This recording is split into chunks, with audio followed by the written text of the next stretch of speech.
This video is on homework, chapter 1, homework number 2. Again, this is meant for those who had questions on it since I'm not there to answer them. So on this first problem, they have a table, time in minutes and elevation, and you'll notice that they're negative. This is a submarine going underwater. So why is the elevation given as a negative number? The submarine is underwater, below sea level. What happens to the elevation of the submarine as the time increases? The sub is going further down. Using the pattern in the table, what is the elevation of the submarine after 3 hours, after 45 minutes, and after 0 minutes? So this is in minutes up here. So when we are doing this, we want to be careful. So 120 minutes is really, so this is 1 hour. This is really 2 hours. So if I was to continue this and add another 30, that would be 150 minutes. Okay, what's happening is I'm going down from here to here. I'm going down 300. From here to here, I'm going down 450. Okay, from here to here, I'm going down 450. From here to here, I'm going down 450. So you have to be careful. Here, I'm going every 30 minutes, every 30 minutes, every 30 minutes. So as I go every 30 minutes, I'm going to go down another 450. So if I take 1,800, negative 1,800, and I go down another 450, that's going to be a negative 2,250. And when I go another 30, which is 180, that would be 3 hours. I'm going to go another 450, which is going to be negative 2,700. So what is the time after 3 hours, or the elevation? So for 3 hours, it's going to be negative 2,700. At 45 minutes, what's happening is if every 30 minutes it's 450, I'm basically going to take half of it. Okay, so half of 450 is going to be 225. So I'm going to go down an extra 225 from my negative 450. So if I take my 30 minutes, which is negative 450, and I subtract 225, I'm going to get 675. So that's going to be a negative 675. 0 minutes. So if I'm going 0 minutes, when I'm doing this, so it was 150 at 10. We added 300.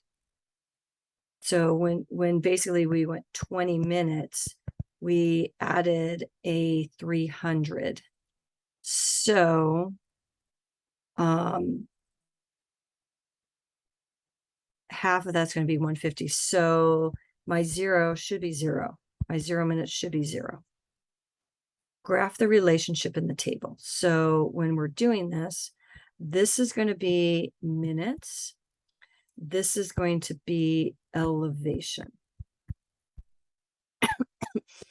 And I need to get to negative 2,700. So I'm going to go 150, 300, negative.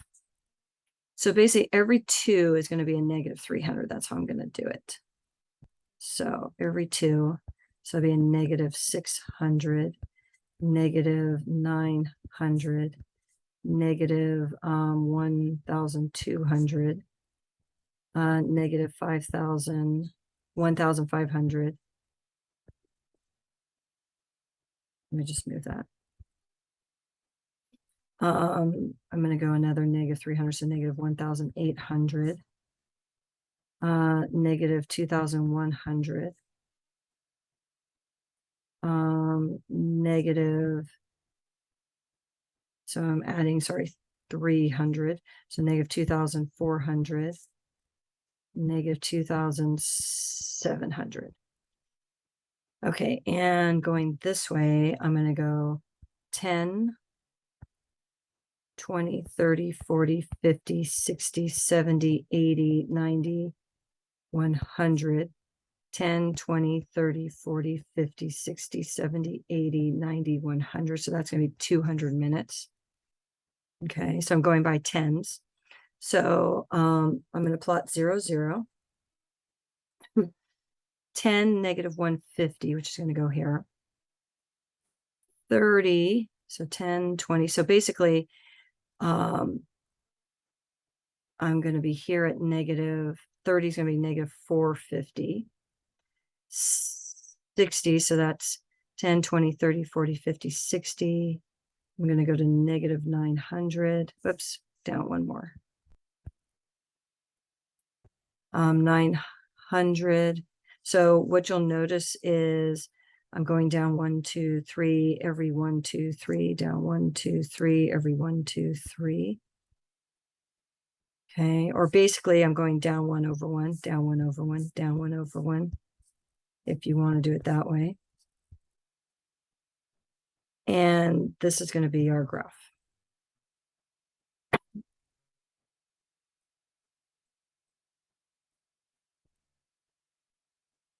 Solve each linear equation. Check your solutions.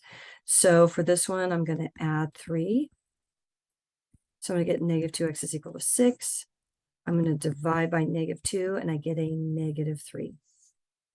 I'm going to minus 2x from both sides. I'm going to get 7 is equal to 2x minus 3.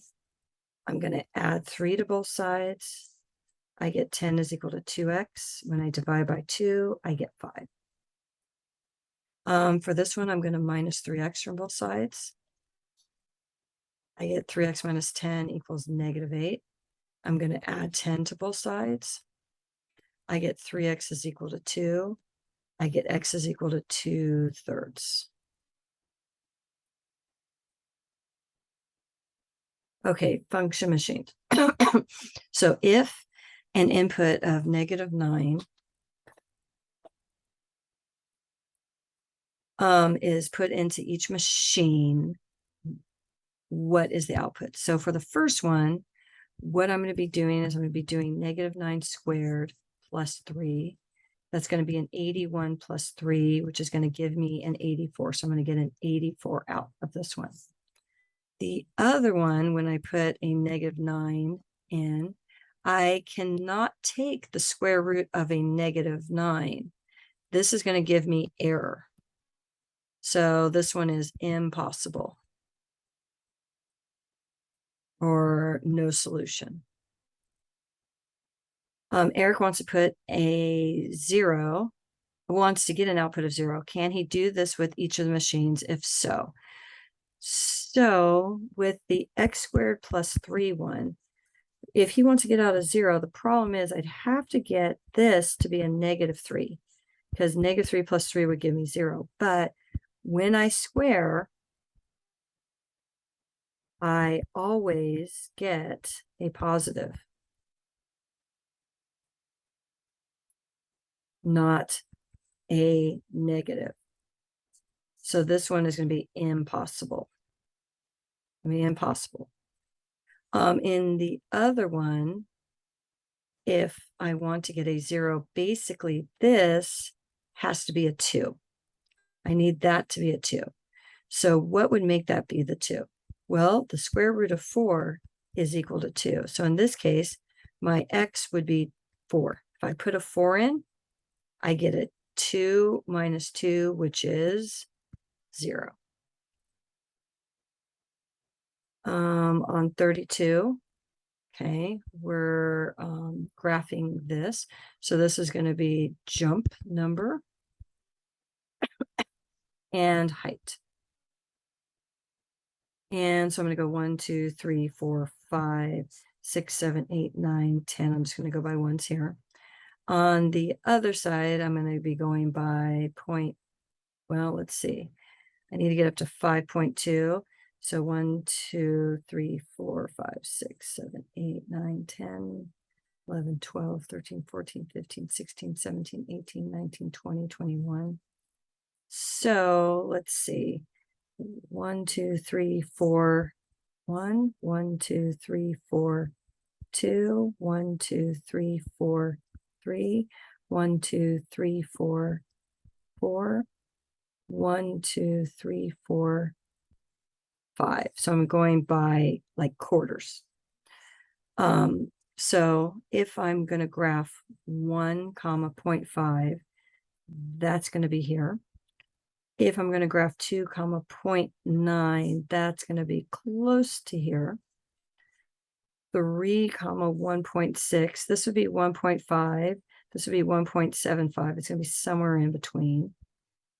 4, 2.9, so it's going to be almost 3, but not quite. 5 is going to be 5.2, so that's 5. That would be 5.25. It's going to be slightly below that. So that is going to be our graph. So when they are asking us for this, first off, I won't connect them because it doesn't make sense to have half of a jump. We either have 1 jump, 2 jumps, 3 jumps. So we call this a discrete graph when we do not connect the points. I would call this a curve. Doesn't seem like it's linear. And I would say that it is increasing. So that's some of the stuff I would say here for describing the graph. If you use a function to model this data, it would make sense to limit the maximum and minimum values for the jump heights. What are reasonable limits, maximum and minimum for the jump heights? Well, a minimum would definitely be 0 because we're not going to be going underground. A maximum, let's see, they got up to 5 feet.